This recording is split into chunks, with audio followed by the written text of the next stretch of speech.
The pre-dawn chorus of birds roused Pip, a young western gray squirrel, from his slumber. He stretched, his claws clicking against the rough bark of his home in the sprawling oak. Hunger gnawed at his belly, a constant reminder of the daily squirrel's mantra: find food, store food, survive. With a practiced leap, he launched himself onto a sturdy branch, his tail a furry rudder guiding his descent. He navigated the network of branches like a seasoned acrobat, his sharp eyes scanning the forest floor for the telltale signs of buried treasure acorns. Suddenly, a chilling howl echoed through the trees, sending shivers down Pip's spine. He froze, his heart pounding like a drum solo. A flash of movement caught his eye. A sleek coyote, its golden eyes fixed on him with predatory intent. Pip knew he had to act fast. He remembered his mother's lessons: use the dense foliage to your advantage, stay low, and never underestimate the power of surprise. With a burst of energy, Pip scurried down the trunk, weaving through the undergrowth like a furry phantom. The coyote, surprised by Pip's sudden change in direction, hesitated for a moment, allowing Pip precious seconds. He darted towards a cluster of fallen logs, their bark rough and familiar under his claws. He squeezed himself into a narrow crevice, his heart hammering against his ribs as the coyote's frustrated barks resonated through the forest. Pip held his breath, willing himself invisible as the coyote sniffed around the entrance, its powerful presence sending shivers down his furry spine. The coyote, frustrated at the lack of scent and the narrow gap, did not give up easily. It began digging at the base of the log, sending debris flying and dust billowing into the crevice.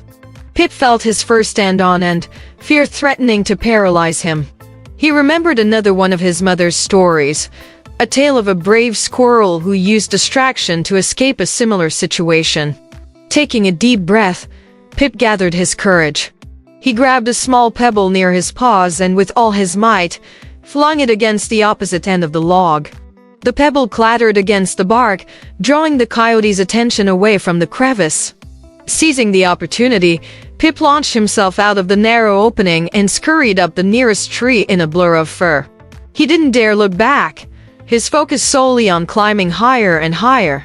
The coyote, realizing its prey had escaped, let out a frustrated yelp and slunk away, its hunt for breakfast thwarted by Pip's quick thinking and desperate gamble.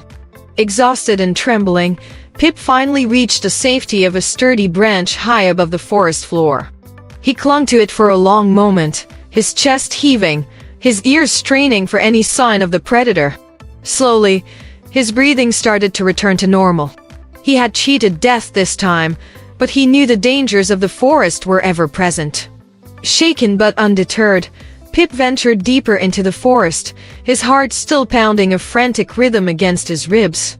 He remembered his mother's constant reminder: never let fear paralyze you, Pip. Use it to fuel your resourcefulness.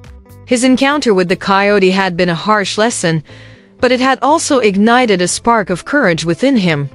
As he navigated the unfamiliar territory, his nose twitched, catching the familiar scent of acorns. He followed the trail, his movements cautious, until he stumbled upon a clearing. In the center stood a magnificent oak, its branches laden with plump, ripe acorns, a feast for any squirrel. But guarding this bounty were Rocky and Rusty, the notorious bullies. They sat sprawled beneath the tree, their bellies full, their eyes gleaming with a hint of mischief. Pip recognized them instantly, the memory of their earlier encounter sending a shiver down his spine. Rocky, the larger of the two, spotted Pip first. He let out a booming laugh, the sound echoing through the clearing. "Well, well, well," he sneered. "Look who finally decided to join us." Rusty, ever the follower, chimed in with a taunting snicker. Pip, his tiny paws clenching into fists, refused to be intimidated. He remembered his close call with the coyote, the fear and the desperate gamble that had saved him. He took a deep breath, his voice surprisingly steady when he spoke. "This oak," he squeaked, pointing his tail towards the tree, "doesn't belong to you. The forest provides for all who respect it. Rocky and Rusty exchanged surprised glances. They had never seen such defiance from a squirrel so small. Pip continued, his voice gaining strength with every word. There's enough for everyone, if we share. A tense silence followed. Rocky, his fur bristling, seemed ready to pounce. But then, something unexpected happened. Rusty, the usually silent one, spoke. He's right, he mumbled, his voice barely audible. We can't hog everything. Rocky, caught off guard by his partner's change of heart, hesitated. He looked at Pip, then back at the overflowing oak tree. Finally, with a disgruntled sigh, he conceded. Fine, he grumbled, but don't think this makes you one of us, runt. Pip, unable to contain a small smile of victory, shook his head. I don't need to be one of you, he chirped. I'm just trying to survive. Just like everyone else. With a newfound respect for the little squirrel who dared to challenge them, Rocky and Rusty allowed Pip to collect his share of the acorns. As Pip scurried away, his heart swelled with pride. He had not only secured food for himself, but had also planted a seed of change in the forest, a tiny spark of hope for a more equitable future. He was Pip, the resourceful squirrel, and he was ready to face whatever the forest threw his way. As the afternoon sun cast long shadows across the forest floor, Pip returned to his den, his cheek pouches bulging with acorns. The day's adventures played back in his mind the chilling encounter with the coyote, the tense standoff with Rocky and Rusty, and the bittersweet victory he'd earned. Each experience, he realized, was a piece of the intricate puzzle that was survival in the forest. Nestled comfortably in his den, Pip savored the sweet, nutty flavor of an acorn. He felt a pang of hunger for something other than just nuts, a craving for the juicy insects he occasionally found hidden beneath the bark. He decided to venture out once more, hoping to find a suitable snack before settling in for the night. As he scurried through the undergrowth, a familiar sound caught his attention, the high-pitched chatter of young squirrels. He followed the sound, his curiosity piqued, and emerged into a small clearing. There, gathered around a fallen log, were 3 young squirrels, their playful energy filling the air. One of the younger ones, a small female with a bright orange patch on her head, spotted Pip first. Hey, it's Pip, she exclaimed, her voice filled with excitement. Come play with us. The other 2, a pair of brothers with identical brown fur, looked at Pip with hesitant curiosity. Pip, though initially hesitant himself, found himself drawn to their playful energy. He remembered how lonely his own childhood had been, and he couldn't help but feel a pang of sympathy for the young ones. With a small chirp, Pip joined the group. They spent the next hour chasing butterflies, leaping across fallen logs, and practicing their climbing skills. Pip, despite his initial reservations, found himself enjoying their company.